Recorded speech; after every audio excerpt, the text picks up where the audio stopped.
तो ऐसे क्वेश्चन में हमने क्या करा था कि ये वाला जो ऊपर वाला पार्ट होता है, अगर हमें इसमें से x की वैल्यू पूछी है तो हमें इसको बराबर रखना होता है। लेकिन बराबर तभी रख सकते हैं जब ये इज इक्वल टू के इस साइड जो दोनों बेस होंगे वो बराबर होंगे। और हमने क्या कहा था कि ऐसे क्वेश्चंस में अगर ऐसा सामने वाला नंबर सिंपल हो तो उसके हमने हमेशा फैक्टर करने हैं। लेकिन याद रखना हमें बेस बराबर करने के लिए इस हिसाब से ही फैक्टर करने होंगे, यानी कि इस नंबर को जब हम तोड़ेंगे तो 5 into 3 में ही फैक्टर आएंगे, किसी भी मल्टीप्लाई का साइन है। ओके, चलो चेक करते हैं। तो 225 के फैक्टर करेंगे तो क्या आएगा, 3 सते 21 और एक बच गया 3 पंजे 15।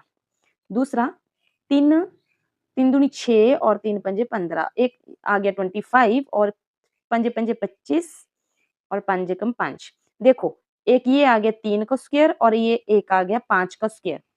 तो अब हम लिखेंगे कैसे, ये है 5x minus 3 dot 3 2x minus 8 is equal to, अब 2 2 5 नहीं लिखना है क्योंकि हम इसे तोड़ चुके हैं, तो अब हम लिखेंगे 5 की पावर 2 डॉट या फिर मल्टीप्लाई कुछ भी लिख सकते हैं 3 की पावर 2।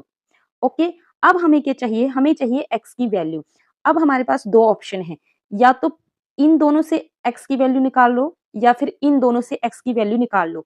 दोनों में से किसी एक से ही निकालनी है और दोनों का आंसर सेम ही आएगा। चलो हम चेक करते हैं। जैसे अभी हम 5 का लेते हैं, हमने बोला था कि इज इक्वल टू का साइन बीच में हो और दोनों साइड नंबर सेम हो गए तो हम क्या करते हैं, इन नीचे वाले नंबर को भूल जाते हैं और ऊपर वाले नंबर को बराबर कर देते हैं, यानी कि base same is equal to power equal. ठीक है, ये पढ़ा था हमने पिछली वीडियो में।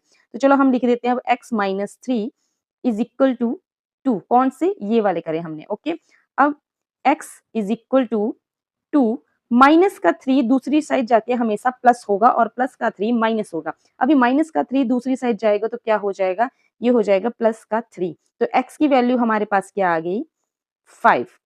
ओके, अब हमें दूसरा करने की जरूरत तो नहीं है, लेकिन मैं आपको बताने के लिए करवा देती हूँ। ठीक है,